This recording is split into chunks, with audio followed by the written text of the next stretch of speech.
Hello दोस्तों, आज की कहानी बहू को भी बराबर सम्मान चाहिए। निशा बहू, अब तो चाय बना के पिला दो। शाम के 5 बज गए हैं और अभी तक चाय का कोई नामो निशान नहीं है। अभी ला रही हूँ मम्मी जी। थोड़ी देर बाद चाय लेकर अपनी सास के कमरे में आ गई।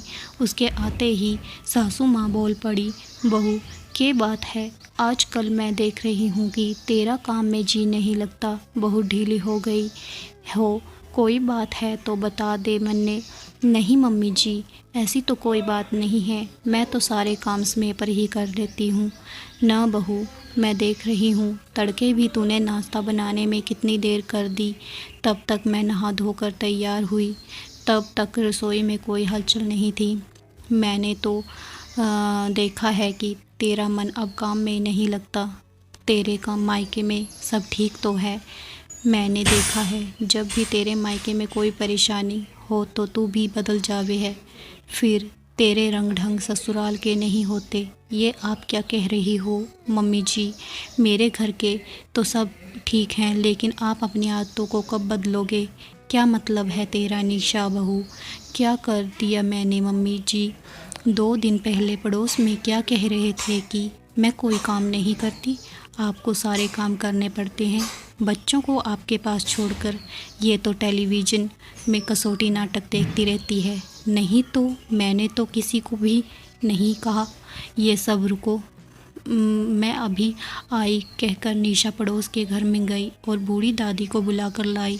और आते ही दादी बोल पड़ी, क्यों री निशा की सास, तू मेरी बहू से अपनी बहू की बुराई करना तो लाग रही सी।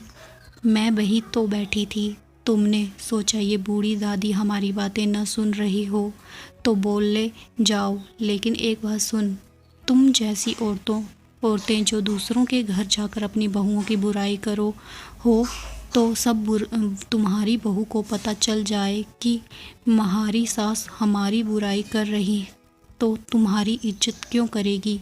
माना कि बहू दूसरे घर से आई है, वो तो सदा से ही पराई है, लेकिन बहू को भी सम्मान चाहिए। यदि तुम सब ऐसे ही उसकी और उसके परिवार वालों की बुराई करते रहोगे तो ये भूल जाओ कि बहू तुम्हारे लिए गरम गरम खाना परोसेगी या तुम्हारी इज्जत करेगी। ताली हमेशा दोनों हाथों से बजती है, तो देख लो तुम अपने लिए कैसा व्यवहार चाहती हो, ये तुम पर निर्भर करता है। बूढ़ी दादी बोले जा रही थी और निशा की सास गर्दन झुकाकर सुन रही थी। उन्हें भी अपनी गलती का एहसास हो गया था।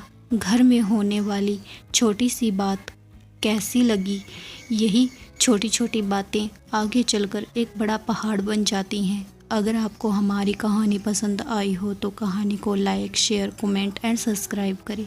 धन्यवाद। राधे राधे।